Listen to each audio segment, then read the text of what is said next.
Hey guys, I'm Nisa Homey and welcome back to my channel. Today I'm sharing two healthy and simple side dishes to have with roti. So let's get started with the recipes.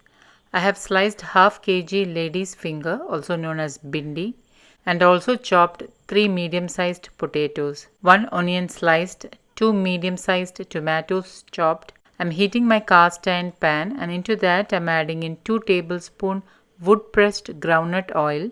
Now, good quality wood pressed oils has residue like this. The buying links will be updated in the description box below this video. Once the oil is heated, add in 1 teaspoon jeera, also known as cumin seeds, 1/4 teaspoon ajwain, and once it splutters, reduce the flame to the lowest and add in the sliced onion. Mix well, add in a sprig of curry leaves, 1 tablespoon Kashmiri chili powder, half teaspoon turmeric powder, 1 teaspoon coriander powder, 1/4 teaspoon black pepper powder, and give this all a mix. And allow the spices to saute on low flame for about a minute so that the raw flavor of the spices are diminished. Add in the chopped tomatoes and 2 tablespoons of water to help the tomatoes cook. Add in pink Himalayan salt as needed. Mix well and cover and let the tomatoes cook for about a minute or two on low flame. Open the lid and you can see that the tomatoes are cooked and the oil has started releasing out. Lightly mash the tomatoes with the spatula. Add in the lady's finger and the potatoes. Mix well and then cover and let it cook on low flame. After about 5 minutes, open the lid and mix well and once again cover and let it cook.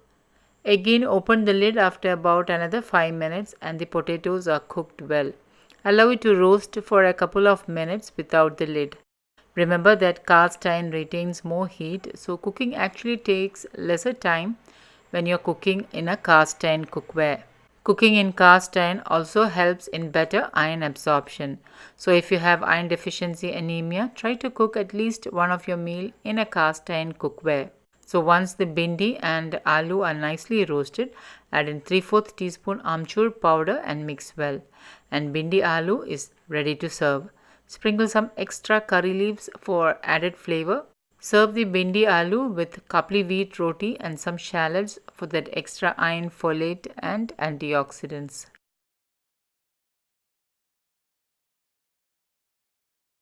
For the second recipe, I'm chopping one large potato.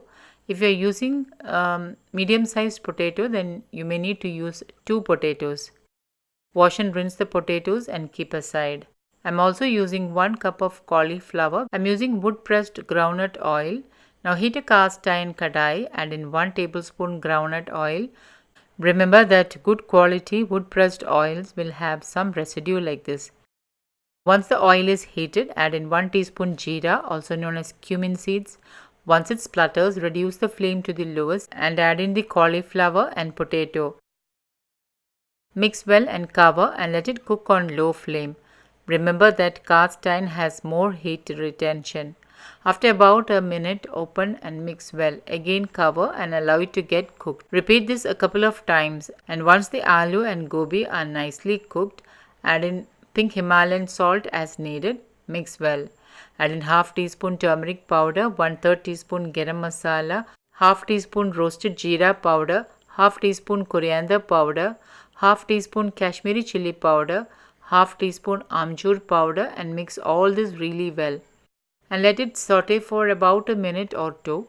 And once everything is nicely roasted, add in some chopped coriander leaves and stir well. The heat from the cast iron kadai helps to roast the aloo and gobi, which also gives a nice taste and flavor. Serve the roasted aloo gobi with kapli wheat roti, grated carrots and shallots. So guys, do try these two healthy side dishes and let me know how it turned out. Don't forget to like, comment and share this video with family and friends. Thank you for watching and until next time, take care. Bye-bye.